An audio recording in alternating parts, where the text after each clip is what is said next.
ನಮಸ್ತೆ, welcome to my channel Pavithra's beauty vlog. ನಾನು ಪ್ರೀತಿಯ ಪವಿತ್ರ. ಇವತ್ತಿನ ವ್ಲಾಗ್ನ ಶುರು ಮಾಡ್ತಾ ಇದ್ದೀನಿ. ಇವತ್ತು ಸಂಡೇ ಯಾವ ಸ್ಪೆಷಲ್ ಏನೂ ಇಲ್ಲ.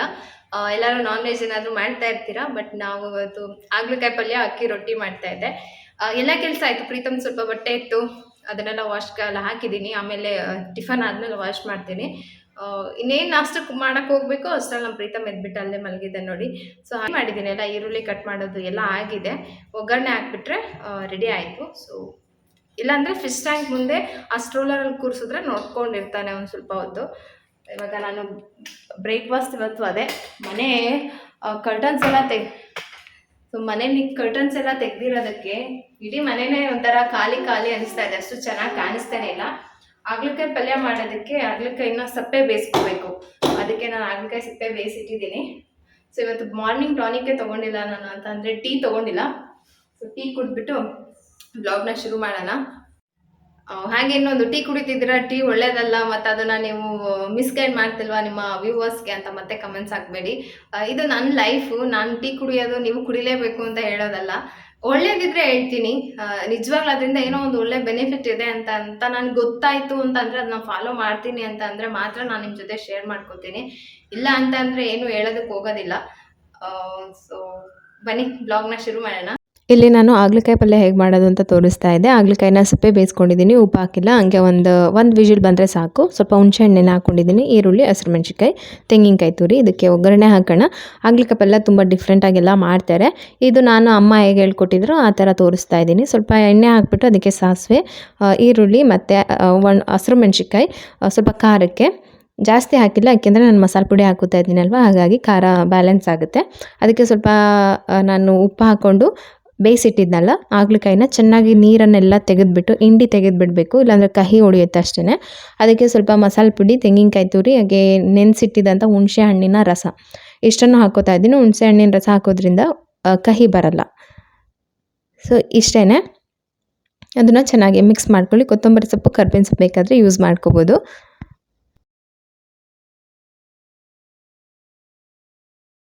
ಆಗ್ಲಕಾಯಿ ಪಲ್ಯ ತುಂಬ ಡಿಫ್ರೆಂಟಾಗೆಲ್ಲ ಮಾಡ್ತಾರೆ. ನನಗೆ ಒಬ್ಬರು ಆಂಧ್ರ ಫ್ರೆಂಡ್ ಇದ್ದರು. ಅವರು ಮಜ್ಜಿಗೆಯಲ್ಲಿ ಆಗ್ಲಕಾಯಿನ ಒಂದು ದಿನ ಪೂರ್ತಿ ನೆನೆ ಹಾಕಿಬಿಟ್ಟು ಅದಕ್ಕೆ ಕೊಬ್ಬರಿಲಿ ಒಂದು ಮಸಾಲ ರೆಡಿ ಮಾಡಿಕೊಂಡು ಸ್ಟಫ್ ಮಾಡಿ ಡೀಪ್ ಫ್ರೈ ಮಾಡ್ತಾಯಿದ್ರು. ತುಂಬ ಟೇಸ್ಟಿಯಾಗಿರ್ತಿತ್ತು. ತುಂಬ ಡಿಫ್ರೆಂಟ್ ಟೇಸ್ಟ್ ಅದು. ಯಾವಾಗಾದರೂ ನಾನು ನೆಕ್ಸ್ಟು ಶೇರ್ ಮಾಡ್ಕೋತೀನಿ. ಇವಾಗ ನಾನು ಅಕ್ಕಿ ರೊಟ್ಟಿ ಮಾಡ್ತಾಯಿದ್ದೀನಿ. ಆಗ್ಲಕಾಯಿ ಪಲ್ಯ ಅಂದ್ರೇ ಅಕ್ಕಿ ರೊಟ್ಟಿ ಅಲ್ವಾ. ಸೊ ಅದಕ್ಕಿಂತ ಟೇಸ್ಟ್ ಇನ್ಯಾವುದಿರುತ್ತೆ. ಆಗ್ಲಕಾಯಿ ಪಲ್ಯ ಖಾರವಾಗಿ, ಅದ್ರ ಜೊತೆಗೆ ಅಕ್ಕಿ ರೊಟ್ಟಿ ಕ್ರಿಸ್ಪಿಯಾಗಿ ಮಾಡ್ಕೊಂಡು ತಿಂತಾಯಿದ್ರೆ ಪ್ರಪಂಚನೇ ಕಣ್ಮುಂದೆ ಇದ್ದಂಗಿರುತ್ತೆ. ಈಗ ನಾನು ಅಕ್ಕಿ ರೊಟ್ಟಿ ಮಾಡ್ತಾಯಿದ್ದೀನಿ. ಅಕ್ಕಿ ರೊಟ್ಟಿಯನ್ನು ನಾನು ಹೇಗೆ ಮಾಡೋದು ಅಂತ ಹೇಳ್ಬಿಟ್ಟು ಆಲ್ರೆಡಿ ಒಂದು ಸಪ್ರೇಟ್ ವಿಡಿಯೋ ಹಾಕಿದ್ದೀನಿ, ಒಂದು ವ್ಲಾಗಲ್ಲೇನೋ. ಆಮೇಲೆ ಅದ್ರ ಜೊತೆಗೆ ರಾಗಿ ರೊಟ್ಟಿ ಕೂಡ ಹಾಕ್ಬೋದು, ತುಂಬ ಟೇಸ್ಟಿಯಾಗಿರುತ್ತೆ. ರಾಗಿ ರೊಟ್ಟಿ ರೆಸಿಪಿ ಕೂಡ ಶೇರ್ ಮಾಡ್ಕೊಂಡಿದ್ದೀನಿ, ನನ್ನ ರೆಗ್ಯುಲರ್ ವ್ಯೂವರ್ಸ್ಗೆ ಗೊತ್ತಿರುತ್ತೆ. ಹಾಗೆ ಏನು ಅಂತ ಅಂದರೆ ಬ್ಯುಸಿ ಲೈಫಲ್ಲಿ ಅಟ್ ಎ ಟೈಮ್ 2 ಕೆಲಸ ಮಾಡ್ಕೊಂಬಿಡಿ, ತುಂಬ ಚೆನ್ನಾಗಾಗುತ್ತೆ. ಅಂದರೆ ಬೇಗ ಆಗುತ್ತೆ, ಲೈಫ್ ಬ್ಯುಸಿ ಅನಿಸಲ್ಲ. ಇವಾಗ ನಾನು ಆವಾಗಲೂ ಅಷ್ಟೇ ಅಕ್ಕಿ ರೊಟ್ಟಿ ಹಾಕಿದ್ಮೇಲೆ ಆ ಹೆಂಚಿರುತ್ತಲ್ಲ, ಇದು ಕಬ್ಬಿಣದಲ್ವ, ಅದಕ್ಕೆ ಸ್ವಲ್ಪ ಎಣ್ಣೆ ಸವರ್ಬಿಟ್ಟು ಎತ್ತಿಡಬೇಕು. ಇಲ್ಲಾಂದರೆ ಬ್ಯಾಕ್ ಸೈಡ್ ನೋಡಿ ತುಂಬ ಡ್ಯಾಮೇಜ್ ಆಗ್ತಾಯಿತ್ತು. ನನಗೂ ಗೊತ್ತಾಗಿರಲಿಲ್ಲ. ಆಮೇಲೆ ಗೊತ್ತಾಯಿತು ಇದು ಎಣ್ಣೆ ಸವರಿ ಇಡಬೇಕು ಅಂತ ಹೇಳಿ. ರೊಟ್ಟಿ ಹಾಕಿದ್ಮೇಲೆ ಎಣ್ಣೆ ಸವರ್ಬಿಟ್ಟು ಎತ್ತಿಟ್ಕೋತೀನಿ. ಅದು ಇಲ್ಲಾಂದರೆ ತುಕ್ಕಿಡ್ದಂಗೆ ಆಗಿಬಿಡುತ್ತೆ. ಕಬ್ಬಿಣದಲ್ವ ಹೆಂಚಿನ ಮೇಲೆ ಅಕ್ಕಿ ರೊಟ್ಟಿ ಬರೋದು, ನಾನ್ ಸ್ಟಿಕ್ ಮೇಲೆಲ್ಲ ಬರಲ್ಲ. ಆಮೇಲೆ ಪ್ರೀತಮ್ನ ಕೇಳ್ತಾ ಇದ್ರೆ, ನೀವು ಇಷ್ಟೆಲ್ಲ ಕೆಲಸ ಮಾಡ್ಕೋಬೇಕಾದ್ರೆ ಪ್ರೀತಮ್ ಏನು ಮಾಡ್ತಾ ಇರ್ತಾನೆ, ಎಲ್ಲಿರ್ತಾನೆ, ಅಳಲ್ವಾ, ಮಲ್ಗೆ ಇರ್ತಾನೆ ಅಂತ. ಸೊ ಎದ್ದಿರ್ತಾನೆ, ನಾನು ಆಟಾಡಿಸ್ತೀನಿ, ನಿದ್ದೆ ಬರುತ್ತೆ, ಮಲ್ಕೊತಾನೆ. ಈ ಥರ ಈಗ ನೋಡಿ ಫಿಶ್ ಟ್ಯಾಂಕ್ ಮುಂದೆ ನಾನು ಪ್ರೀತಮ್ನ ಈ ಥರ ಕೂರಿಸ್ಬಿಟ್ರೆ ಎಷ್ಟೊತ್ತಾದರೂ ಆರಾಮಾಗಿ ಫಿಶ್ನ ಮೂವ್ ಮಾಡೋದು ನೋಡ್ಕೊಂಡು ಕೂತಿರ್ತಾನೆ. ಮತ್ತು ಈವ್ನಿಂಗ್ ಆಯಿತು, ವ್ಲಾಗ್ನ ಕಂಟಿನ್ಯೂ ಮಾಡ್ತಾ ಇದ್ದೀನಿ. ವ್ಲಾಗ್ ಶುರು ಮಾಡ್ತೀನಿ, ಬಟ್ ಮಾಡಿದ್ದೇ ಕೆಲಸ ಇರುತ್ತೆ. ಈಗ ನಂದು ಬೆಡ್ರೂಮ್ ಡೀಪ್ ಕ್ಲೀನ್ ಮತ್ತು ವಾಶ್ರೂಮ್ ಎರಡನ್ನೂ ಕ್ಲೀನ್ ಮಾಡ್ಕೊಂಡ್ಬಿಟ್ಟೆ.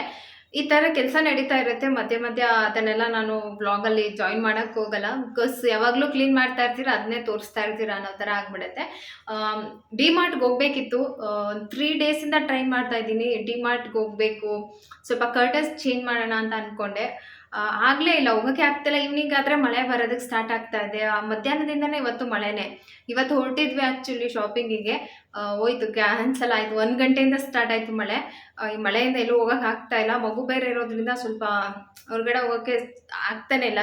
ಹಾಗಾಗಿ ಏನು ಮಾಡಿದೆ ಅಂತಂದರೆ, ಸೊ ಓಕೆ, ಈ ಸರಿ ಬೇಡ, ನೆಕ್ಸ್ಟ್ ಟೈಮ್ ಯಾವಾಗಾದರೂ ಪ್ರೀತು ದೊಡ್ಡವನಾದ್ಮೇಲೆ ಹೋಗೋಣ ಶಾಪಿಂಗ್ ಅಂತ ಹೇಳ್ಬಿಟ್ಟು ನಾನು ಹೋಗೋಕ್ಕೆ ಆಗ್ತಾ ಇಲ್ಲ. ಎಷ್ಟೋ ಟ್ರೈ ಮಾಡಿದೆ. ಇನ್ನೂ ಸೀರೆ ಬೇರೆ ತಂದಿಲ್ಲ ದೇವ್ರಿಗೆ, ಅದಕ್ಕೂ ಕೂಡ ಹೋಗಬೇಕು, ಗೊತ್ತಿಲ್ಲ ಯಾವಾಗ ಟೈಮ್ ಆಗುತ್ತೆ ಅಂತ. ಸೊ ಅಂತ ಅದಕ್ಕೆ ಏನು ಮಾಡಿದೆ, ಕರ್ಟನ್ಸ್ ತರೋಕ್ಕಾಗಲ್ಲ, ಅಟ್ಲೀಸ್ಟ್ ಚೇಂಜ್ ಮಾಡೋಣ ಅಂತ ಹೇಳ್ಬಿಟ್ಟು ಅಲ್ಲಿ ನಾನು ಈಗ ಏನು ಬೆಡ್ರೂಮ್ ಹತ್ರ ಹಾಕಿದ ಕರ್ಟನ್ಸ್ನೆಲ್ಲ ಅಲ್ಲಿ ಬಾಲ್ಕನಿ ಹತ್ರ ಹಾಕಿದ್ದೀನಿ. ಅಲ್ಲಿ ಹಾಕಿದ ಕರ್ಟನ್ಸ್ನೆಲ್ಲ ಈ ಸೈಡಲ್ಲಿ ಹಾಕ್ಕೊಂಡಿದ್ದೀನಿ. ಇಲ್ಲಿ ಅಷ್ಟೇ ವಿಂಡೋ ಹತ್ರ ಇರೋ ಕರ್ಟನ್ಸ್ನ ಚೇಂಜ್ ಮಾಡಿ ಈ ಕರ್ಟನ್ಸ್ ಹಾಕಿದ್ದೀನಿ, ಸ್ವಲ್ಪ ಚೇಂಜ್ ಇರಲಿ ಅಂತ ಹೇಳ್ಬಿಟ್ಟು. ಇದೆಲ್ಲ ವಾಶ್ ಮಾಡಿದೆ, ನೆನ್ನೆನೇ ಎಲ್ಲ ವಾಶ್ ಮಾಡಿ. ನೆನ್ನೆ ಸಾಯಂಕಾಲ ತನಕ ಚೆಂದ ಬಿಸಿಲು ಇತ್ತು. ನೆನ್ನೆ ಬಂದುಬಿಟ್ಟು ಹೋಗೋಕ್ಕಾಗಲಿಲ್ಲ. ನನ್ನ ಹಸ್ಬೆಂಡ್ಗೆ ಸ್ವಲ್ಪ ಹುಷಾರಿಲ್ದಲ್ಲೇ ಇರೋ ಥರ ಆಯಿತು, ಹಾಗಾಗಿ ಆಚೆಗೆ ಹೋಗಲಿಲ್ಲ. ಈ ಕರ್ಟನ್ಸ್ನ ಅಲ್ಲಿ ಹಾಕಿದ್ದೀನಿ. ಅಟ್ಲೀಸ್ಟ್ ಹಿಂಗಾದರೂ ಚೇಂಜ್ ಮಾಡ್ಕೋಬೋದಲ್ವಾ, ತರೋಕ್ಕಾಗಲಿಲ್ಲ ಅಂತಂದರೆ ಅಂತ ಹೇಳ್ಬಿಟ್ಟು ಅಲ್ಲಿರೋವನ್ನೆಲ್ಲ ಇಲ್ಲಿರೋವನ್ನೆಲ್ಲ ಅಲ್ಲಿ ಹಂಗೆ ಶಿಫ್ಟ್ ಮಾಡ್ಕೊಂಡ್ಬಿಟ್ಟೆ. ಓಕೆ, ಚೆನ್ನಾಗಿದೆ, ವಾಶ್ ಆಗಿದೆ, ಫ್ರೆಶ್ ಆಗಿ ಕಾಣಿಸ್ತಾ ಇದೆ. ಇವಾಗ ಕರ್ಟನ್ಸ್ಗೆ ಅಲ್ಲಿ ನಾನು ಟೈ ಮಾಡಿದ್ದೀನಿ ನೋಡಿ, ಬ್ಲೂ ಕಲರು. ಅದು ಬಂದು 4 ಪೀಸ್ ತೊಗೊಂಬಂದಿದ್ದೆ ನಾನು ಸ್ಟಾರ್ಟಿಂಗ್ ತೊಗೊಂಡಾಗ. ಈಗ ಬೆಡ್ರೂಮ್ ಹತ್ರ ಯಾವಾಗ್ಲೂ ಕರ್ಟನ್ಸ್ ಕ್ಲೋಸ್ ಆಗ್ತಾ ಇರುತ್ತೆ ಅಲ್ವಾ, ಸೊ ಅದಕ್ಕೆ ಏನಾದರೂ ಮಾಡೋಣ ಅಂತ ಯೋಚನೆ ಮಾಡ್ತಾ ಇದೆ. ಒಂದು DIY ಶೇರ್ ಮಾಡ್ಕೋತೀನಿ, ಚೆನ್ನಾಗಿದೆ. ನಿಮ್ಮ ಮನೇಲಿ ಯಾರಿಗಾದ್ರೂ ಕರ್ಟನ್ಸ್ನ ಟೈ ಮಾಡಬೇಕು ಅಂತ ಇದ್ದರೆ ಕಾಸು ಕೊಟ್ಟು ತೊಗೊಳೋದ್ಕಿಂತ ಈ ಥರ ಮನೇಲಿ ಏನಾದರೂ ಮಾಡ್ಕೊಳ್ಳಿ, ಆಲ್ಟರ್ನೇಟಿವ್ ಆಗಿ ಸಗದಾಗಿ ಕಾಣಿಸುತ್ತೆ. ಬನ್ನಿ ಯಾವುದು ಅಂತ ನೋಡ್ಕೊಂಡ್ಬಿಡೋಣ. ಇವಾಗೊಂದು ಪುಟಾಣಿ DIY ಶೇರ್ ಮಾಡ್ಕೊತಾ ಇದ್ದೀನಿ. ಇದು ಶೇರ್ ಮಾಡಬೇಕು ಅಂತ ಏನಿರಲಿಲ್ಲ, ನಾನು ಅವಾಗ ಮಾಡ್ತಾಯಿದ್ದೆ. ಓಕೆ, ಯಾರಿಗಾದ್ರೂ ಹೆಲ್ಪ್ ಆಗ್ಬೋದು ಅಂತ ಹೇಳ್ಬಿಟ್ಟು ಮಾಡ್ತಾಯಿದ್ದೆ. ತುಂಬ ಚೆನ್ನಾಗಿ ಕಾಣಿಸ್ತಾ ಇತ್ತು. ಹಾಗೆ ಇದು ಸಿಲ್ಕ್ ಥ್ರೆಡ್ ಬ್ಯಾಂಗಲ್ಸ್, ಇದನ್ನು ನಾನೇ ಮಾಡಿರೋದು. ಅದು ತುಂಬ ಈಸಿ ಸಿಲ್ಕ್ ಥ್ರೆಡ್ ಬ್ಯಾಂಗಲ್ಸ್ ಮಾಡೋದು. ನಾನು ನಿಮಗೆ ಒಂದು ವ್ಲಾಗಲ್ಲಿ ಶೇರ್ ಮಾಡಿದ್ದೀನಿ, ಯಾರಾದರೂ ನೋಡಿಲ್ಲ ಅಂದರೆ ನೋಡಿ. ಕ್ವಿಕ್ಕಾಗಿ ಆಗುತ್ತೆ, ತುಂಬ ಚೆನ್ನಾಗೂ ಇರುತ್ತೆ. ಮ್ಯಾಚಿಂಗ್ ಬಳೆ ಬೇಕಂದರೆ ಮಾಡ್ಕೋಬೋದು ಈ ಥರ ಬ್ಯಾಂಗಲ್ಸ್ಗೆ. ಅಥವಾ ನಿಮ್ಮ ಹತ್ರ ಏನಾದರೂ ಡಿಸೈನ್ ಬ್ಯಾಂಗಲ್ ಇದ್ದರೆ ಅದನ್ನಾದರೂ ತೊಗೊಳ್ಳಿ. ಅದಕ್ಕೆ 2 ಸೈಡ್ ಈ ಥರ ದಾರ ಕಟ್ಬಿಟ್ಟು, ಸೊ ಇಷ್ಟೇ, ಕಟ್ ಆ್ಯಂಡ್ ಟೈ ಮಾಡೋದಕ್ಕೆ ರೆಡಿ ಆಯಿತು. ನಾನು ಅದನ್ನು ಇನ್ನೂ ಡಿಫ್ರೆಂಟಾಗಿ ಮಾಡ್ಬೋದು ಅಂದ್ಕೊಂಡೆ, ಬಟ್ ನಂಗೆ ಅಷ್ಟೊಂದು ಟೈಮ್ ಇರಲಿಲ್ಲ. ಈ ಬೌ ಎಲ್ಲ ರೆಡಿ ಮಾಡಿಬಿಟ್ಟು ಮಾಡೋಣ ಅಂತ. ನೆಕ್ಸ್ಟ್ ಯಾವಾಗಾದರೂ ಮಾಡಿದ್ರೆ ಅದನ್ನು ಶೇರ್ ಮಾಡ್ಕೋತೀನಿ.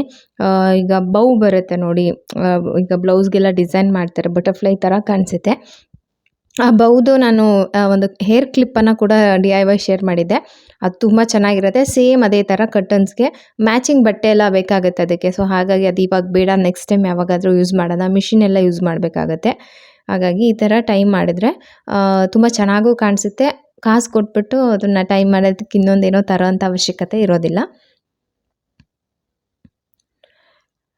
ಮ್ಯಾಚಿಂಗ್ ಸಿಕ್ಕಿಲ್ಲ ಅಂದರೂ ಪರವಾಗಿಲ್ಲ, ಈ ಥರ ಆದರೆ ಓಕೆ ಆಗುತ್ತೆ. ಇದು ನನಗೆ ಇಷ್ಟ ಆಯಿತು. ನೀವು ಯಾರಾದರೂ ಟ್ರೈ ಮಾಡೋಂಗಿದ್ರೆ ಮಾಡಿ. ಕರ್ಟನ್ಸ್ನ ಲೂಸಾಗಿ ಬಿಡೋಕ್ಕೆ ಇಷ್ಟ ಇಲ್ಲ ಅನ್ನೋರು.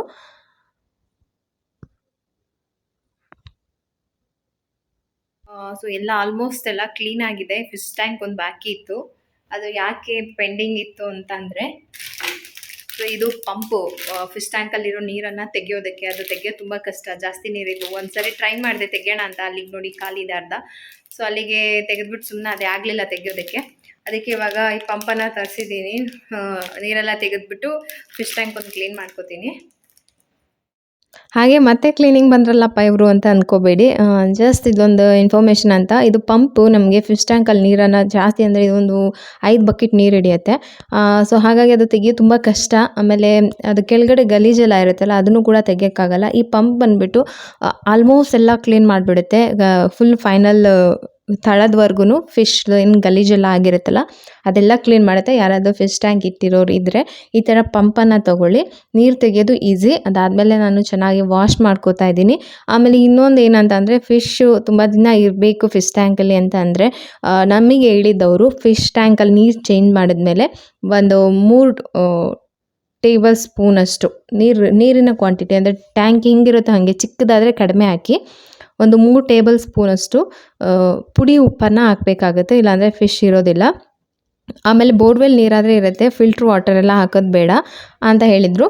ಸೊ ಹಾಗಾಗಿ ಇದು ಹಾಕ್ದಾಗಿಂದ ಸ್ವಲ್ಪ ಪರವಾಗಿಲ್ಲ. ಟೈಮ್ ಕರೆಕ್ಟಾಗಿ ಫುಡ್ಡು ಹಾಕ್ಬಿಟ್ಟು ಮೋಟರ್ ಆನ್ ಮಾಡಿಕೊಂಡ್ರೆ ಆಕ್ಸಿಜನ್ ಸಿಗುತ್ತಲ್ಲ, ಸೊ ಹಾಗಾಗಿ ಫಿಶ್ ಚೆನ್ನಾಗಿರುತ್ತೆ. ಇದೊಂದು ಟಿಪ್ ಅಂತ ಹೇಳ್ಬಿಟ್ಟು ಹಾಗೆ ಕ್ಲೀನಿಂಗ್ ಜೊತೆ ಶೇರ್ ಮಾಡಿಕೊಂಡೆ. ಆಮೇಲೆ ತುಂಬ ಜನ ಕೇಳ್ತಾ ಇದ್ದಿದ್ದು ಪ್ರೀತಮ್ ದಬಾಕೊಳಲ್ವಾ ಅಂತ. ಫೈನಲಿ ಪ್ರೀತಮ್ ದಬಾಕೊಂಡ. ನಮ್ಮ ಪ್ರೀತಮ್ಗೆ ಒಂದು 18 ಡೇಸ್ ಕಳೆದ್ರೆ 6 ಮಂತ್ ಕಂಪ್ಲೀಟ್ ಆಗಿಬಿಡುತ್ತೆ. ನನಗೂ ಕೂಡ ಅದೇ ಟೆನ್ಷನ್, ಎಲ್ಲರೂ 5 ಮಂತಿಗೆ ದಬಾಕೋಬೇಕು, ಯಾಕೆ ದಬಾಕೊಂಡಿಲ್ಲ ಅಂತ. ಇದನ್ನೇ ಯಾಕೆ ಶೇರ್ ಮಾಡ್ಕೋಬೇಕಾ ಅಂತ ಮತ್ತೆ ಕೇಳಕ್ಕೆ ಹೋಗ್ಬೇಡಿ. ಈ ಥರ ಅಮ್ಮ ಅಂದಿರಿಗೆ ಒಂದು ಟೆನ್ಷನ್, ಎಲ್ಲ ಅಮ್ಮಂದಿರು ಹಿಂಗೆ ಅಲ್ವಾ, ಮಕ್ಕಳು ದಬಾಕೊಂಡಿಲ್ಲ, ಆ ಒಂದು ಮೈಲ್ ಸ್ಟೋನ್ನ ಕ್ರಾಸ್ ಮಾಡಲಿಲ್ಲ ಅಂದಾಗ ಯಾಕೋ ನಮ್ಮ ಮಗು ಹಿಂಗೆ ಮಾಡ್ತಾಯಿಲ್ಲ ಅಂತ.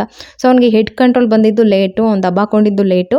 ನನಗೆ ಡಾಕ್ಟರೇ ಹೇಳಿದರು, ನೋ ಪ್ರಾಬ್ಲಮ್, ನೀವು ಸ್ವಲ್ಪ ಬೇಗ ಹುಟ್ಟಿರೋದ್ರಿಂದ ಒಂದು 2 ವಾರ ಹೆಚ್ಚು ಕಮ್ಮಿ ಆಗುತ್ತೆ ಅಂತ.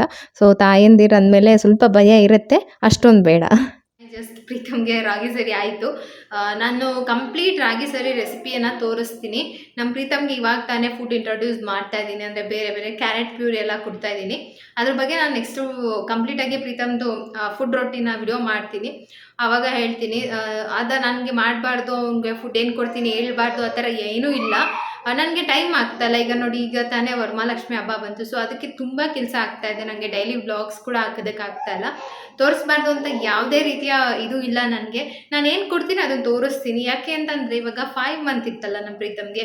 ಸೊ ನಾನು ಏನು ಕೊಡ್ತೀನಿ ಅಂತ ಹೇಳಿದರೆ ಅದನ್ನು ಪಾಸಿಟಿವ್ ಆಗಿ ತೊಗೊಳ್ಳೋರು ಇದ್ರು, ನೆಗೆಟಿವ್ ಆಗಿ ಮಾತಾಡೋರು ಇದ್ರು. ತುಂಬ ಜನ ಏನು ನೀವು ಈ ಥರ ಮಿಸ್ಗೈಡ್ ಮಾಡ್ತಾ ಇದ್ದೀರಾ ಎಲ್ಲರಿಗೂ, ನಾವೆಲ್ಲ 6 ಮಂತ್ವರೆಗೂ ಕೊಡಲ್ಲ ಅಂತ ಹೇಳ್ಬಿಟ್ಟು. ನಾನು ಕ್ಲಿಯರ್ ಕಟ್ಟಾಗಿ ಹೇಳಿದ್ದೀನಿ, ಎಲ್ಲರೂ ಕೊಡಬೇಕು ಅಂತ ಇಲ್ಲ, ಎಲ್ಲ ಮಕ್ಕಳು ರೆಡಿ ಇರ್ತಾರೆ ಅಂತ ಇಲ್ಲ. ನೀವು 6 ಮಂತ್ವರೆಗೂ ಗೊತ್ತಿಲ್ಲ ಅಂದರೆ ಕೊಡೋಕ್ಕೆ ಹೋಗಬೇಡಿ ಅಂತಲೇ ಹೇಳಿರೋದು. ಸೊ ಈ ಥರ ಮಿಸ್ಅಂಡರ್ಸ್ಟ್ಯಾಂಡಿಂಗ್ ಆಗುತ್ತೆ ಅಂತ ಹೇಳ್ಬಿಟ್ಟು ನಾನು ಅದ್ರ ಬಗ್ಗೆ ಜಾಸ್ತಿ ಏನೂ ಮಾತಾಡ್ತಾ ಇರಲಿಲ್ಲ. ಇವಾಗ ಅಡುಗೆ ಮಾಡೋ ಟೈಮು, ಮನೆ ಕೆಲಸ ಅಂತಂದರೆ ಸ್ವಲ್ಪ ಕುಕ್ಕಿಂಗ್ ಕಡೆ ಕಾನ್ಸಂಟ್ರೇಷನ್ ಕಡಿಮೆ ಆಗಿಬಿಡುತ್ತೆ. ಹಾಗಲಕಾಯಿ ಪಲ್ಯ ಇದೆ, ಕ್ವಿಕ್ಕಾಗಿ ಒಂದು ರಸಮ್ ತೋರಿಸ್ತೀನಿ, ಟೊಮೊಟೊ ರಸಮ್. ನನ್ನ ಚಾನಲಲ್ಲಿ ಇದುವರೆಗೂ ರಸಮ್ ರೆಸಿಪಿ ಎಲ್ಲ ತೋರಿಸೇ ಇಲ್ಲ. ಹಪ್ಳ ಏನಾದರೂ ಮಾಡಿದ್ರೆ, ಅನ್ನ. ಸೊ ಇಷ್ಟೇ ಸಿಂಪಲ್ಲಾಗಿ ಇವತ್ತು ನೈಟು. ಬನ್ನಿ ಇವಾಗ ಟೊಮೊಟೊ ರಸಮ್ ಹೇಗೆ ಮಾಡೋದು ಅಂತ ತೋರಿಸ್ತೀನಿ. ಈಗ ಒಂದು ಕ್ವಿಕ್ಕಾಗಿ ಟೊಮೊಟೊ ರಸಮ್ ತೋರಿಸ್ತಾ ಇದ್ದೀನಿ. ನಾನು ಇದನ್ನು ಸಪ್ರೇಟಾಗಿ ಹಾಕಿ ಮಾಡ್ತಾಯಿದ್ದೆ. ಇವತ್ತು ಒಟ್ಟಿಗೆ ರುಬ್ಬಿ ಮಾಡಿಬಿಡೋಣ ಅಂತ ಹೇಳ್ಬಿಟ್ಟು ಸ್ವಲ್ಪ ಹುಣಸೆಹಣ್ಣು, ಒಣಮೆಣ್ಸಿನ್ಕಾಯಿ, ಅದಕ್ಕೆ ಬೇಕಾದಂಥ ಒಂದು ಸ್ವಲ್ಪ ಮೆಣಸು, ಜೀರಿಗೆ, ಬೆಳ್ಳುಳ್ಳಿ ಇಷ್ಟನ್ನು ಹಾಕಿ ಚೆನ್ನಾಗಿ ರುಬ್ಕೋತಾ ಇದ್ದೀನಿ. ರುಬ್ಬಿರೋ ಅಂಥ ಮಸಾಲೆಗೆ ಒಂದು 3 ಮೀಡಿಯಮ್ ಸೈಜಷ್ಟು ಟೊಮೊಟೊನ ಕಟ್ ಮಾಡಿ ಹಾಕ್ಕೊಂಡು ಅದನ್ನು ಕೂಡ ರುಬ್ಬಿ ಪೇಸ್ಟ್ ಮಾಡ್ಕೊಳ್ಳೋದು. ಈ ಪೇಸ್ಟ್ಗೆ ಎಷ್ಟು ಬೇಕೋ ಅಷ್ಟು ನೀರನ್ನು ಮಿಕ್ಸ್ ಮಾಡಿಕೊಂಡು ಒಗ್ಗರಣೆ ಹಾಕೋದು. ಇಷ್ಟೇ, ರೆಡಿ ಆಯಿತು ಟೊಮೊಟೊ ರಸಮ್. ಟೇಸ್ಟ್ ಅವಸಮ್ ಆಗಿರುತ್ತೆ, ತುಂಬ ಚೆನ್ನಾಗಿರುತ್ತೆ. ನಾನೇನು ಮಾಡ್ತಾಯಿದ್ದೆ ಅಂದರೆ ಟೊಮೊಟೊ ಎಲ್ಲ ಹಂಗಂಗೆ ಹಾಕಿ ಒಗ್ಗರಣೆ ಹಾಕಿ ಬರೀ ಮೆಣಸು ಮತ್ತು ಜೀರಿಗೆನ ಕುಟ್ಟಿ ಪುಡಿ ಮಾಡಿ ಹಾಕ್ತಾಯಿದ್ದೆ. ಬಟ್ ಇವತ್ತು ನಾನು ಎಲ್ಲನೂ ಸೇರಿ ರುಬ್ಬಿಬಿಟ್ಟು ಹಾಗೆ ಒಗ್ಗರಣೆ ಹಾಕಿದ್ದೀನಿ. ಟೇಸ್ಟ್ ತುಂಬ ಚೆನ್ನಾಗಿತ್ತು. ಟ್ರೈ ಮಾಡಿ. ಕ್ವಿಕ್ಕಾಗಿ ಒಂದು ಟೊಮೊಟೊ ರಸಮ್ ರೆಸಿಪಿಯನ್ನು ಶೇರ್ ಮಾಡ್ಕೊಂಡಿದ್ದೀನಿ. ಹಾಗೆ ನಿಮ್ಗೆ ಹೇಳ್ತಾ ಇದ್ದೆ, ಎಲ್ಲ ಮಕ್ಕಳು ಒಂದೇ ಥರ ಇರೋದಿಲ್ಲ. ಸೊ ಹಾಗಾಗಿ ವೆಯ್ಟ್ ಮಾಡಿ, ತಾಳ್ಮೆ ಇರಲಿ. ಯಾಕೆ ಅಂದರೆ ತುಂಬ ಜನ ಹಂಗೆ, ನಿಮ್ಮ ಪಾಪು ಊಟ ಮಾಡುತ್ತೆ, ನಿಮ್ಮ ಪಾಪು ಚೆನ್ನಾಗಿ ನಿದ್ದೆ ಮಾಡುತ್ತೆ, ನಿಮ್ಮ ಪಾಪು ದಪ್ಪ ಇದೆ, ಅದು ಬೇಡ. ಕಂಪೇರ್ ಮಾಡೋಕ್ಕೆ ಹೋಗ್ಬೇಡಿ ಎಳೆ ಮಕ್ಕಳನ್ನ. ಅವ್ರವ್ರಿಗೆ ಆದಂಥ ಒಂದೊಂದು ಕೆಪಾಸಿಟಿ ಅವ್ರ ಮಕ್ಕಳಿಗಿರುತ್ತೆ. ಅದಕ್ಕೊಂದು ಟೈಮ್ ಅಂತ ಬರಬೇಕು. ಅಮ್ಮಂದಿರಿಗೆ ಆ ಥರ ಬೇಡ, ತಾಳ್ಮೆ ಇರಲಿ ಜಾಸ್ತಿ. ಸೊ ವೆಯ್ಟ್ ಮಾಡಿ, ಮಗುಗೆ ಆ ಒಂದು ಟೈಮ್ ಬಂದಾಗ ಅತಿಯಾಗಿ ವೆಯ್ಟ್ ಮಾಡೋದು ಅಷ್ಟು ಇದಲ್ಲ. ಬಟ್ 2 ವಾರ 3 ವಾರ ಅನ್ನೋದು ಜಾಸ್ತಿ ಡಿಫ್ರೆನ್ಸ್ ಏನಲ್ಲ ಅಲ್ವಾ. ಆಮೇಲೆ ಊಟ ಮಾಡಲ್ಲ, ನಮ್ಮ ಮಗು ಊಟ ಮಾಡಲ್ಲ ಅಂತ 6 ತಿಂಗಳು ಮಗುಗೆ ಊಟ ಮಾಡೋದು ಗೊತ್ತಾಗೋದಿಲ್ಲ. ಅಮ್ಮಂದಿರಿಗೆ ಅದಕ್ಕೆ ಹೇಳ್ತಾ ಇರೋದು, ತಾಳ್ಮೆ ತುಂಬ ಬೇಕು ಅಂತ ಹೇಳ್ಬಿಟ್ಟು. ಎಷ್ಟು ಪೇಷನ್ಸ್ ಬೇಕು ಅಂತ ಅಂದರೆ, ಎಳೆ ಮಕ್ಕಳು ದೊಡ್ಡವರಾಗೋದು ಅಷ್ಟು ಸುಲಭವಾಗಿ ಆಗೋದಿಲ್ಲ. ವೆಯ್ಟ್ ಮಾಡಬೇಕು, ಅವ್ರು ತಿನ್ನೋ ತನಕ. ಅದು ಎಷ್ಟೊತ್ತಾಗುತ್ತೆ ಹೇಳೋಕ್ಕಾಗಲ್ಲ. ತುಂಬ ತಾಳ್ಮೆ ಇರಬೇಕು ಅವ್ರು ಊಟ ಮಾಡಿಸ್ಬೇಕಾದ್ರೆ. ಚೆನ್ನಾಗಿ ಊಟ ಮಾಡಿಸ್ಬೇಕು. ಅದಕ್ಕೂ ಎಲ್ಲ ಟೆಕ್ನಿಕ್ ಅದು ಇದು ಏನೂ ಇಲ್ಲ. ಅವ್ರು ಮಲಗಬೇಕು ಅಂದರೂ ಅಷ್ಟೇ. ಟ್ರೈ ಮಾಡಿದ್ದ ಅರ್ಧ ಕಡೆ ಏನು ಮಗನೇ ಅದು? ವಾವ್ ಪ್ರೀತು, ಏನದು ಡ್ರಾಯಿಂಗ್ ಮಾಡಿತ್ತ ಅಕ್ಕ? ಹಾಂ, ಎಲ್ಲಿ ಮಾಡೈತೆ? ತೋರ್ಸು. ಇಲ್ಲಿ ಬುಕ್ಕಲ್ಲಿ ಇಲ್ಲಿ.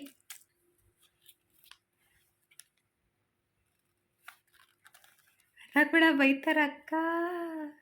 ಅರ್ಧ ಆಗ್ತಿಲ್ಲ, ಮುಟ್ಟಿ ನೋಡ್ತಾ ಇದೆಯಾ ಪ್ರೀತು? ಚೆನ್ನಾಗಿದೆಯಾ ಪ್ರೀತು?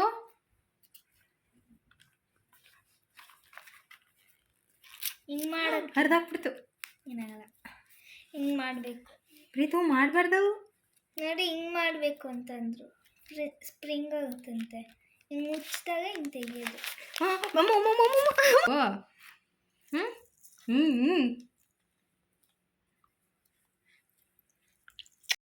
ಸೊ ಊಟ ರೆಡಿ ಆಯಿತು. ಸಿಂಪಲ್ಲಾಗಿ ರಸಮ್, ರೈಸ್, ಹಪ್ಳ ಮತ್ತು ಹಾಗಲಕಾಯಿ ಪಲ್ಯ ಹಾಗೆ ಇತ್ತು. ಅದನ್ನು ಫಿನಿಷ್ ಮಾಡಿಬಿಡೋಣ ಅಂತ ಹೇಳ್ಬಿಟ್ಟು ಅದನ್ನು ಕೂಡ ಹಾಕ್ಕೊಂಡಿದ್ದೀವಿ. ಸೊ ಇಷ್ಟೇ, ಅಮ್ಮಂದಿರಿಗೆ ಸ್ವಲ್ಪ ತಾಳ್ಮೆ ಜಾಸ್ತಿ ಇರಲಿ ಇವತ್ತಿನ ವ್ಲಾಗಲ್ಲಿ. ಊಟ ಎಲ್ಲ ಆಯಿತು. ಇವತ್ತಿನ ವ್ಲಾಗ್ ಇಷ್ಟೇ. ವ್ಲಾಗ್ ನಿಮಗೆ ಇಷ್ಟ ಆಗಿದೆ ಅಂತ ಅನ್ಕೋತೀನಿ. ರಸಮ್ ತುಂಬ ಚೆನ್ನಾಗಿದೆ, ಟ್ರೈ ಮಾಡಿ ಹೇಗಿತ್ತು ಅಂತ ನನಗೆ ಕಮೆಂಟಲ್ಲಿ ತಿಳಿಸಿ. ಹಾಗೆ ಪ್ರೀತಮ್ ಕೂಡ ಮಲ್ಕೊಂಡ. ಈಗ ನಾನು ಕೂಡ ಮಲ್ಕೋತಾ ಇದ್ದೀನಿ. ತುಂಬಾ ಜನ ಬೆಳಗ್ಗೆ ಬೇಗ ಏಳೋದಕ್ಕೆ ಆಗೋದಿಲ್ಲ, ಏನಾದರೂ ಸೊಲ್ಯೂಷನ್ ಹೇಳಿ ಅಂತ ಕೇಳ್ತಾ ಇರ್ತೀರಾ. ನಾನು ಹೇಳೋದಿಷ್ಟೇ, ಬೇಗ ಯಾಕೆ ಏಳೋದಕ್ಕಾಗಲ್ಲ? ಬೇಗ ಮಲ್ಕೊಂಡಿಲ್ಲ ಅಂದರೆ ಬೇಗ ಏಳೋದಕ್ಕಾಗಲ್ಲ. ಆದಷ್ಟು ಟ್ರೈ ಮಾಡಿ ಮಲ್ಗೋದಕ್ಕೆ. ಒಂದು 10 ಗಂಟೆ ಒಳಗಡೆ ಮಲ್ಕೋಬೇಕು. 10 ಗಂಟೆಯಿಂದ ಚೆನ್ನಾಗಿ ನಿದ್ದೆ ಮಾಡಬೇಕು. ಡೀಪ್ ಸ್ಲೀಪಿಗೆ 10 ಗಂಟೆಗೆ ಹೋಗ್ಬಿಡ್ಬೇಕು. ಆವಾಗ ನೀವು ಬೇಗ ಎದ್ದೇಳ್ಬೋದು. 5 ಗಂಟೆ ಅಲ್ಲ, 4 ಗಂಟೆಗೆ ಎದ್ದೇಳ್ಬೋದು. ತೊಂದರೆ ಏನಾಗೋದಿಲ್ಲ. ಸೊ ಹಾಗಾಗಿ ಟ್ರೈ ಮಾಡಿ. ಒಂದು ಸ್ವಲ್ಪ ದಿನ ಆಗೋದಿಲ್ಲ. ಒಂದು ಸ್ವಲ್ಪ ಟ್ರೈ ಮಾಡಿ. 10 ಗಂಟೆಗೆ ಮುಂಚೆಗೆ ಮಲ್ಗೋಕ್ಕೂ ಮುಂಚೆಗೆ ಯಾವುದೇ ರೀತಿಯಾದಂಥ ಟಿವಿ ಆಗಲಿ, ಫೋನ್ ಆಗಲಿ, ಈ ಡಿವೈಸನ್ನು ನೀವು ನೋಡೋದನ್ನ ಕಡಿಮೆ ಮಾಡಿ. ಯಾವುದಾದ್ರೂ ಬುಕ್ಕನ್ನು ಓದ್ಬೋದು. ಬುಕ್ ರೀಡ್ ಮಾಡಿ. ಇಲ್ಲಾಂತಂದರೆ ಮನೆಯವ್ರ ಜೊತೆ ಮಾತಾಡಿ ಸಾಕು ಅಷ್ಟೇನೆ. ಮಲ್ಗಕ್ಕೆ 2 ಅವರ್ ಮುಂಚೆ ಇದರಿಂದ ಎಲ್ಲ ನೀವು ಆಚೆಗೆ ಬರಬೇಕು. ಇದು ನಾನು ಪ್ರೆಗ್ನೆಂಟಲ್ಲಿ ಇದ್ದಾಗ ನನಗೆ ತುಂಬ ನಿದ್ದೆ ಡಿಸ್ಟರ್ಬ್ ಆಗ್ತಾ ಇತ್ತು. ಡಾಕ್ಟರ್‌ನ ಕೇಳಿದಾಗ ಅವ್ರು ಅದೇ ಹೇಳಿದ್ದು. ಯಾವಾಗ ನೀವು ಮಲ್ಗಕ್ಕೆ 2 ಅವರ್ಸ್ ಮುಂಚೆಗೆ ಈ ಡಿವೈಸಿಂದ ದೂರ ಇರಬೇಕು. ಅವಾಗಲೇ ನಿಮಗೆ ಚೆನ್ನಾಗಿ ನಿದ್ದೆ ಬರುತ್ತೆ. ಇದ್ರ ಜೊತೆಗೆ ನಾವು ಇದ್ದಾಗ ನಾವಂದ್ರೆ ಇವಾಗ ಇರೋರಲ್ವಲ್ವಾ, ಪ್ರತಿದಿನ ಅಷ್ಟೇನೆ ಬೆಡ್ಡಲ್ಲೂ ಫೋನ್ ಇಟ್ಕೊಂಡು ಹೋಗ್ತೀವಿ. ಸೊ ಹಂಗಾಗೋಗಿದೆ. ಅಭ್ಯಾಸನ ಚೇಂಜ್ ಮಾಡ್ಕೊಳ್ಳೋದು ತುಂಬ ಕಷ್ಟ. ಯಾಕೆಂದ್ರೆ ಅದ್ರಲ್ಲಿ ನಾನು ಕೂಡ ಒಬ್ಳು. ಸದ್ಯಕ್ಕೆ ಇವಾಗ ನಿಧಾನಕ್ಕೆ ಎಲ್ಲದ್ರಿಂದ ನಾನು ಕೂಡ ಒಂದು ಒಳ್ಳೆಯ ದಾರಿಯನ್ನ ನೋಡ್ಕೊತಾ ಇದ್ದೀನಿ. ಹೀಗಾಗಿ ನನಗೆ ಇದೆಲ್ಲ ಪಾಸಿಬಲ್ ಅಂತ ಹೇಳ್ಬೋದಷ್ಟೇನೆ. ಆದಷ್ಟು 9:00 ಅಷ್ಟರಲ್ಲಿ ಎಲ್ಲಾನು ಸ್ಟಾಪ್ ಮಾಡಿ 1 ಅವರ್ ಮುಂಚೆಗೆ ಈ ಎಲ್ಲದ್ರಿಂದ ದೂರ ಆಗಿ, ಆಮೇಲೆ 10:00ಗೆ ಮೈಂಡ್ ಆರಾಮಾಗಿ ನಿದ್ದೆಗೆ ಹೋಗೋದಕ್ಕೆ ಸ್ಟಾರ್ಟ್ ಮಾಡುತ್ತೆ. ಇಲ್ಲ ಅಂತ ಅಂದರೆ ಈ ಫೋನಿಂದು ಏನಿರುತ್ತೆ ನಮ್ಮದು ಬ್ರೈನ್ ಅದನ್ನೇ ಯೋಚನೆ ಮಾಡ್ತಾ ಇರುತ್ತಂತೆ. ಸಬ್‌ಕಾನ್ಷಿಯಸ್ ಮೈಂಡ್ ಅಂತಾರಲ್ವಾ ಅದು. ಸೊ ನೀವು ಮಲಗಿದ ತಕ್ಷಣ ಬಾಡಿ ನಿದ್ದೆಗೆ ಹೋಗುತ್ತೆ. ಮೈಂಡ್ ಮಾತ್ರ ಏನೋ ಏನೋ ಕ್ಯಾಲ್ಕುಲೇಟ್ ಮಾಡ್ತಾನೆ ಇರುತ್ತೆ. ಇದು ಎಲ್ಲರಿಗೂ ಕೂಡ ಈ ಒಂದು ಅನುಭವ ಆಗಿರುತ್ತೆ. ನೀವು ಯೋಚನೆ ಮಾಡಿರ್ತೀರ. ಸೊ ಚೆನ್ನಾಗಿ ನಿದ್ದೆ ಬರ್ತಾ ಇದೆ, ಆದರೆ ಮೈಂಡಲ್ಲಿ ಏನೋ ಓಡ್ತಾನೇ ಇರುತ್ತೆ. ಇದಾಗೋದು ಅದೇ ರೀಸನ್‌ಗೆ. ಸೊ ಹಾಗಾಗಿ ಅಷ್ಟು ಬೇಗ ದೂರ ಆಗಿ 8 ಗಂಟೆ ಲಾಸ್ಟ್ ಮಾಡಿ. ಸೊ ಅದಾದಮೇಲೆ ನಿಮ್ಮದು ಊಟ, ತಿಂಡಿ, ವರ್ಕ್ ಎಕ್ಸ್ಟ್ರಾ ಏನೇನೇ ಇರಲಿ ಎಲ್ಲ ಮಾಡ್ಕೊಳ್ಳಿ. ಒಂದು ಮಲ್ಗೋಕೆ 10 ನಿಮಿಷ ಮುಂಚೆಗೆ ಒಂದು ಒಳ್ಳೆಯ ಮಾತುಗಳನ್ನ ಹೇಳ್ತಾ, ಇಲ್ಲಾಂದ್ರೆ ಒಂದು ಒಳ್ಳೆ ಬುಕ್ಕನ್ನು ಓದ್ಬಿಟ್ಟು ಮಲ್ಕೊಳ್ಳಿ. ಚೆನ್ನಾಗಿ ನಿದ್ದೆ ಬರುತ್ತೆ. ಬೆಳಗ್ಗೆ ಬೇಗ ಎದ್ದೇಳ್ಬೋದು. ಸೊ ಲೇಜಿನೆಸ್‌ನ ದೂರ ಮಾಡ್ಬೋದು. ಬೆಳಗ್ಗೆ ಬೇಗ ಎದ್ದರೆ ಕೆಲಸ ಕೂಡ ಬೇಗ ಆಗುತ್ತೆ. ನಿಮ್ಗೊಂದು ಎನರ್ಜಿ ಇರುತ್ತೆ. ಟ್ರೈ ಮಾಡಿ 10 ಗಂಟೆಯಿಂದ 2 ಗಂಟೆವರೆಗೂ ಚೆನ್ನಾಗಿ ನಿದ್ದೆ ಮಾಡಿ. ಆ ಒಂದು ಗ್ಯಾಪಲ್ಲಿ ನಮ್ಮ ಬಾಡಿಲಿ ತುಂಬ ಎನರ್ಜಿ ಬರುತ್ತಂತೆ. ಸೊ ಆ ಎನರ್ಜಿ ಮಾರ್ನಿಂಗ್ ನಮ್ಗೆ ಎಷ್ಟೇ ಕೆಲಸ ಆದರೂ ಟಯರ್ಡ್ ಆಗ್ದಲೇ ಇರೋ ಹಾಗೆ ಮಾಡುತ್ತೆ. ಸೊ ಇದಿಷ್ಟು ಇವತ್ತಿನ ವಿಡಿಯೋ ವಿಚಾರ ನಿಮ್ಮ ಜೊತೆ ಶೇರ್ ಮಾಡ್ಕೋಬೇಕು ಅಂತ ಅನ್ನಿಸ್ತು. ನನ್ನ ಜೀವನದಲ್ಲಿ ಕೆಲವೊಂದಿಷ್ಟು ಬದಲಾವಣೆಗಳನ್ನು ನಾನು ಮಾಡ್ಕೊಂಡಿದ್ದೆ. ತುಂಬಾ ಉಪಯೋಗ ಆಗಿದೆ. ಯಾವ್ಯಾವ ಬದಲಾವಣೆ ಇಂದ ನಾನು ಇಷ್ಟೆಲ್ಲ ಮಾಡೋಕ್ಕೆ ಸಾಧ್ಯ ಅಂತ ಹೇಳ್ಬಿಟ್ಟು ನಾನು ನೆಕ್ಸ್ಟ್ ವಿಡಿಯೋದಲ್ಲಿ ಹೇಳ್ತೀನಿ. ಆಮೇಲೆ ತುಂಬ ಜನಕ್ಕೆ ಅನಿಸ್ತಾ ಇರ್ಬೋದು, ಕೆಲಸದವ್ರನ್ನ ಇಟ್ಕೋಬೋದಲ್ವಾ ಕೆಲಸ ಮಾಡೋದಕ್ಕೆ, ಸಹಾಯಕ್ಕೆ ಯಾರನ್ನಾದರೂ ಇಟ್ಕೋಬೋದಲ್ವಾ ಅಂತ. ನನಗೆ ಇಬ್ಬರು ಬಂದಿದ್ದರು, ಬಟ್ ಇಬ್ಬರು ಅಡ್ಜಸ್ಟ್ ಆಗಲಿಲ್ಲ. ಯಾವಾಗ ಇದು ಡಿಸ್ಕಂಟಿನ್ಯೂ ಆಯಿತು ಅಂತ ಅಂದರೆ, ಅಮ್ಮನ ಮನೆಗೆ ಹೋಗಿದ್ದೆ ನಾನು. ನಿಮ್ಗೆ ಗೊತ್ತಿರ್ಬೋದು, ಪ್ರಗತಿಗೆ ಹಾಲಿಡೇಸ್ ಬಂತು ಅಂತ 40 ಡೇಸ್. ಸೊ ಅಲ್ಲಿ ಡಿಸ್ಕಂಟಿನ್ಯೂ ಆಯಿತು. ನಾನಿಲ್ಲ ಅಂತ ಅವರು ಬೇಡ ಅಂದೆ. ಸೊ ಅವರು 40 ಡೇಸನ್ನು ಹಂಗೆ ವೇಸ್ಟ್ ಮಾಡಲ್ಲ ಕೆಲಸಕ್ಕೆ ಬರೋರು. ನಾನು ನೆಕ್ಸ್ಟ್ ಇನ್ನೊಂದು ಮನೆ ಯಾವುದಾದ್ರೂ ನೋಡ್ಕೋತೀನಿ ಅಂದರು. ಓಕೆ ಅಂತ ಅಂದೆ. ಅದಾದಮೇಲೆ ಮತ್ತೆ ಪದೇ ಪದೇ ಚೇಂಜ್ ಮಾಡೋದು, ಅವ್ರಿಗೋಸ್ಕರ ಕಾಯೋದು, ಸೊ ಇದೆಲ್ಲ ಬೇಡ, ನಾನೇ ಅಡ್ಜಸ್ಟ್ ಮಾಡ್ಕೋತೀನಿ, ತೊಂದರೆ ಇಲ್ಲ ಅಂತ ಹೇಳ್ಬಿಟ್ಟು ನಾನೇ ಮಾಡ್ಕೋತಾ ಇದ್ದೀನಿ. ಈಗೇನು ನನಗೆ ತೊಂದರೆ ಆಗಿಲ್ಲ. ಹಂಗೇನೋ ಕಷ್ಟ ಅಂದಿದ್ದ ದಿವಸ ನಾನು ಯಾರಿಗಾದ್ರೂ ಹೇಳ್ತೀನಿ ಅಂತ ಹೇಳಿದ್ದೀನಿ. ಸೊ ಹಾಗಾಗಿ ನಾನೇ ಬ್ಯಾಲೆನ್ಸ್ ಮಾಡ್ತಾ ಇರೋದು. ಇನ್ನೇನು ವರಮಹಾಲಕ್ಷ್ಮಿ ಬಂತು. ಸೊ ವರಮಹಾಲಕ್ಷ್ಮಿಯ ಶಾಪಿಂಗ್ ಮತ್ತು ವರಮಹಾಲಕ್ಷ್ಮಿ ಫೆಸ್ಟಿವಲ್ ವ್ಲಾಗ್ಸ್ ಎಲ್ಲ ಬರುತ್ತೆ. ಎಲ್ಲ ವೀಡಿಯೋಸ್ನೂ ನೋಡಬೇಕು ಅಂತಂದರೆ ಪ್ಲೀಸ್ ಚಾನಲ್ನ ಸಬ್ಸ್ಕ್ರೈಬ್ ಮಾಡ್ಕೊಳ್ಳಿ. ಅದಾದಮೇಲೆ ನೋಟಿಫಿಕೇಷನ್ ಆನ್ ಮಾಡೋದು ಮರಿಬೇಡಿ. ನಾನು ಅಪ್ಲೋಡ್ ಮಾಡ್ತಿದ್ದಂಗೆ ನಿಮಗೆ ವಿಡಿಯೋ ನೋಟಿಫಿಕೇಷನಲ್ಲಿ ಬರುತ್ತೆ. ಸೊ ಮಿಸ್ ಮಾಡ್ದಲೇ ನೀವು ಕೂಡ ನೋಡ್ಬೋದು. ಹಿಂಗಂತ ಹೇಳ್ತಾ ಇವತ್ತಿನ ವ್ಲಾಗ್ನ ಇಲ್ಲೇ ಮುಗಿಸ್ತಾ ಇದ್ದೀನಿ. ಮತ್ತೊಂದು ವ್ಲಾಗಲ್ಲಿ ಮತ್ತೆ ಸಿಗೋಣ. ಅಲ್ಲಿವರೆಗೂ ಟೇಕ್ ಕೇರ್. ಬಾಯ್.